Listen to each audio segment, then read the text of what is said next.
Adamson. Thank you very much, Presiding Officer. And as I rise on the last day of January, I'm going to quote from Robert Burns. The best laid schemes of mice and men gang after glee, and Leah's naught but grief and pain for promised joy. Well, the bard could have been writing about Brexit. It represents the biggest act of self-harm that politicians in Westminster have wrought on the UK.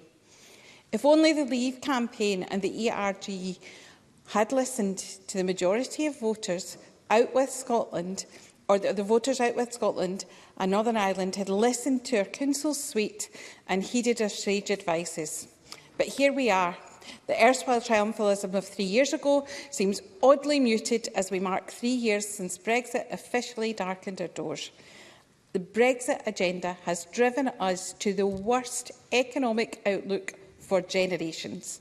As IMF reported today, the UK forecast leaves it as the only country in the G7 with an economy projected to have negative growth. Even Russia, with a litany of economic sanctions in place due to its shameful invasion of the Ukraine, has a more positive growth forecast. The UK is in rapid, sustained and self-inflicted decline. A decade-long Westminster assault on our public services and social security systems have compounded the current cost of living crisis. The conversation has shifted from stark choices between heating or eating. Now many can't afford either. An reliance on third sector to fill in for the UK government failures continues apace. Food bank demand surges and the Tory response is indifferent, and we're steadily normalising the practice of food banks, which wholly indicates a state failure. And more is to come. The Kantar Data Group reported this morning that grocery inflation is running at 16.7%, adding £800 a year to shopping bills.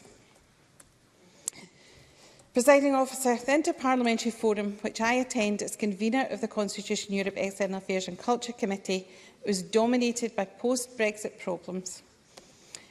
We had a session at the last IPF on touring artists. Complex bureaucracy, the type of which we were promised would disappear. Remember that bonfire of red tape? But it means that short-term working in the EU for UK music workers has become incredibly difficult. Visa costs and cabotage issues mean that touring Europe with UK goods or as a UK service is a nightmare. It's disastrous for our artists, groups and national performing companies already contending with recovery from the pandemic. And as Michel Barnier put it on Sunday, not all difficulties come down to Brexit, but I am convinced that Brexit makes everything more difficult.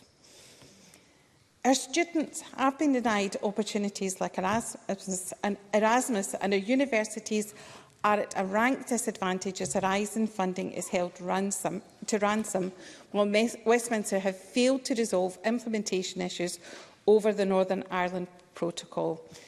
And Ursula von der Leyen's comments on the UK's attitude to an international treaty that seems to be capable of breaking are well documented. Presiding Officer, I'm not speaking as convener today, but I do wish, and I thank colleagues, Martin Whitfield in particular, and my colleagues from the CART committee, who have highlighted our work and their published reports, and I will reflect on some of those and on the evidence we have taken on retained EU law bill, although our report is not due to be published for a few weeks. The committees in our post-Brexit UK internal market inquiry, the committee's findings demonstrate that there are fundamental concerns which need to be addressed by the Scottish Parliament in relation to how devolution works outside the EU. In a report on the legislative consent memorandum for the Northern Ireland Protocol, the committee said that the bill provides further evidence of a need to reset constitutional arrangements within the UK following EU withdrawal, both in respect of relations between the UK Government and the devolved governments and between the four legislatures and governments across the UK. These relations are clearly not working as well as they should, and this needs to be addressed. And that's not about grievance. And it's not about disrespect, it's about a broken system post-Brexit. The committee agreed in our September 2022 report that the impact of Brexit and devolution, the Sewell Convention, is under strain.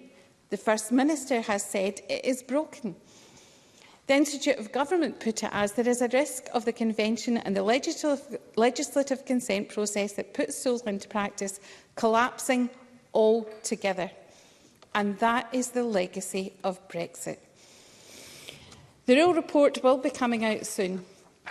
And in it we have, and I commend my colleagues again for raising the concerns that have been raised around animal welfare, regulatory chaos, employment rights, product and chemical safety, from stakeholders such as the Faculty of Advocates, Law Society of Scotland, Trading Standards, NFU, RSPB and the Scottish Environmental Link. The list goes on, Presiding Officer, which just leaves me with one question for my fellow Scottish people. Are you yes yet?